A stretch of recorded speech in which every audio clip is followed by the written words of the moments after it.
Hello everyone, in this lesson we are going to discuss about zero or default values.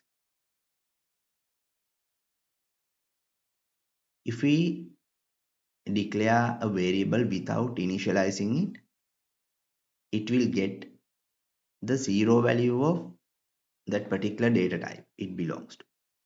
For example, if it is a boolean or bool, it will get false.